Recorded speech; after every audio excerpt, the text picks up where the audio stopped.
Hello, good morning. आप सभी का मेरे इस यूट्यूब चैनल मंच स्टडी पॉइंट में स्वागत है। और हम लोग इंग्लिश ग्रामर पढ़ रहे थे, तो इंग्लिश ग्रामर में आज हम लोग एक छोटा सा टॉपिक लेकर आए हैं, use of is are am. Is are am, देखिए छोटा सा टॉपिक है लेकिन इसको थोड़ा सा डीपली समझने का प्रयास करेंगे। इज आर एम, देखिए इज आर एम जो है उसको हम हेल्पिंग वर्ब भी कहते हैं और मेन वर्ब भी कहते हैं। जहाँ यह सिंगल आता है, विदाउट मेन वर्ब के आता है, इसको हम लोग क्या कहेंगे, वहाँ मेन वर्ब कहेंगे। और यह मेन वर्ब के साथ आता है तो हम इसको क्या कहेंगे, हेल्पिंग वर्ब कहेंगे। पहले देखिए सिंपल सी बात बताएं आपको, तो इज का यूज जितने भी, यानी अगर कहा जाए इज का यूज या प्रयोग, इज का प्रयोग कहाँ होता है, तो जब सिंगुलर सब्जेक्ट है, जब सिंगुलर सब्जेक्ट हो, जब सिंगुलर सब्जेक्ट हो तो किसका यूज होता है, यूज का।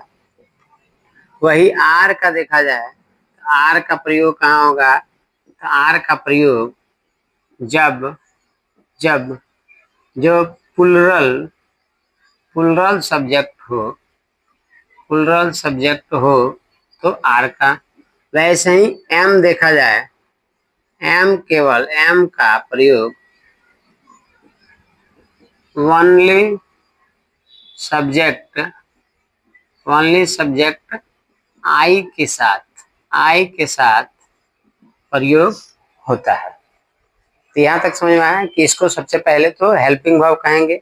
और यह इज का प्रयोग जब सिंगुलर सब्जेक्ट हो तो उसको हम लोग यानी इज का प्रयोग करते हैं। आर का प्रयोग जब प्लुरल सब्जेक्ट हो तो आर का प्रयोग, लेकिन ओनली सब्जेक्ट आई हो तो उसके साथ हम एम का प्रयोग करते हैं। समझने का प्रयास कीजिएगा कि देखिए ये तो आपका हो गया। इसमें देखिए कि अब इज का, अब कोई भी सिंपल सेंटेंस हो, जैसे एग्जांपल पे कि he is a student, he is a student, वह एक विद्यार्थी है, वह एक विद्यार्थी है, वह एक विद्यार्थी है। तो यहाँ पे इज का यूज हुआ है और इज यहाँ पे मेन वर्ब के जैसे काम कर रहा है, ठीक है। जैसे अब एक बार और लिखिए, जैसे she is a beautiful girl, she is a beautiful girl, beautiful girl, वह एक सुंदर लड़की है, वह एक सुंदर लड़की है। ये क्या क्या यहाँ भी इज आया, यहाँ पे मेन वर्ब के जैसे काम कर रहा है। सबसे एक बात ध्यान रखने वाली बात है, बात ध्यान रखने वाली बात है कि सिंगुलर सब्जेक्ट क्या होता है। सिंगुलर सब्जेक्ट देखिए हम लोगों ने पढ़ा है, यदि ही माने वह, सी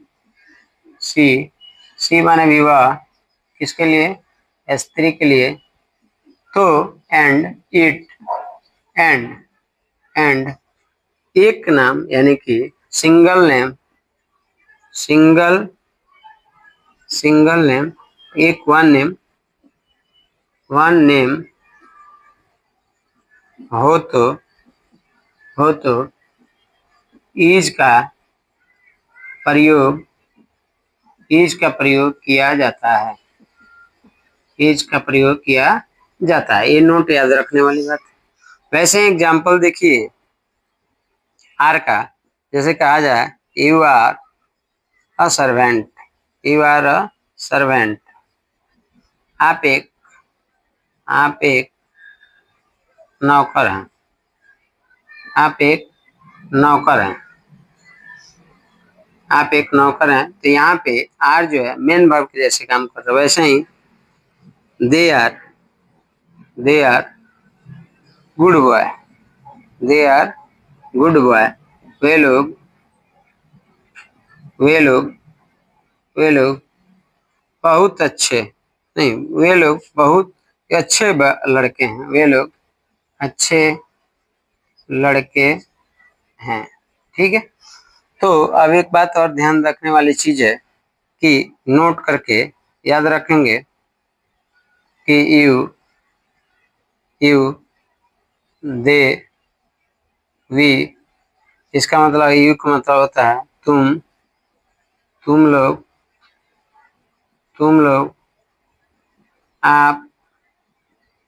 आप लोग, या इसका मतलब होगा वे लोग, इसका मतलब होगा हम लोग, या हम लोग। अगर हो तो किसका यूज होगा, हो तो वहाँ आर हेल्पिंग वर्ब का यूज होता है। ठीक है, वहाँ पे आर का यूज होगा। तो ऐसे कुछ सब्जेक्ट आएंगे वहाँ पे आर का यूज होगा। एम तो आपको बताएं कि सिंगल क्या होगा, सब्जेक्ट आई होगा, तो एम का यूज होगा। जैसे I am boy, I am a student, I am a teacher. ठीक है, टीचर, ऐसे कुछ होगा तो वहां पे केवल एम का प्रयोग होता है, केवल आई सब्जेक्ट होगा तो। ठीक है, तो यहाँ तक समझ में आया। दूसरी बात, एक चीज और ध्यान रखने की बात है, यहाँ हम कहें कि ईज को आर को क्या कहते हैं, यानी कि हम यहाँ पे मेन भाव कहते हैं। लेकिन एक जगह याद रखेंगे कि कभी कभी यह मेन भाव के साथ यानी कि यूज होता है, तो इसको हम लोग क्या कह देते हैं, इसको हम लोग हेल्पिंग भाव कह देते हैं। अब हेल्पिंग भाव है ही, लेकिन हेल्पिंग भाव यहाँ नहीं दिख रहा। तो देखिएगा, आपने टेंस पढ़ा होगा, तो टेंस में प्रेजेंट कंटिन्यूअस टेंस पढ़ा होगा, प्रेजेंट कंटिन्यूअस टेंस वहां पढ़ा होगा। तो वहां पे लगता है कि the boys are going to house. ठीक है, तो यहाँ जो आ रहा है ये क्या हुआ, यहाँ पे हेल्पिंग वर्ब हो गया, और गोइंग यहाँ पे क्या हो गया, मेन वर्ब हो गया। वैसे ही ही इज कुकिंग फूड, तो यहाँ अब इज क्या हो गया, हेल्पिंग वर्ब हो गया, और कुकिंग क्या हो गया, मेन वर्ब हो गया। तो समझ में आया, इज और आर का टेंस के साथ यानी कि मेन वर्ब के साथ भी यूज होता है। तो यहाँ पे यानी कि ऐसे इसका रूप हो जाता है। या ये भी कर सकते हैं कि आई एम टीचिंग यू, मैं तुम्हें पढ़ा रहा हूँ, I am teaching you, am यहाँ पे हेल्पिंग वर्ब हो गया, और टीचिंग यहाँ पे क्या हो गया, मेन वर्ब हो गया। ऐसे भी इसका उपयोग होता है, यूज किया जाता है। उम्मीद करते हैं कि आपको इजारम का यूज समझ में आया होगा कि कहाँ पे कैसे होता है। तो आज का वीडियो यहीं तक। यदि आपको यानी कि वीडियो हमारा अच्छा लगता है तो लाइक करें, और हमारे चैनल पर नए हैं तो सब्सक्राइब करें। थैंक यू, धन्यवाद।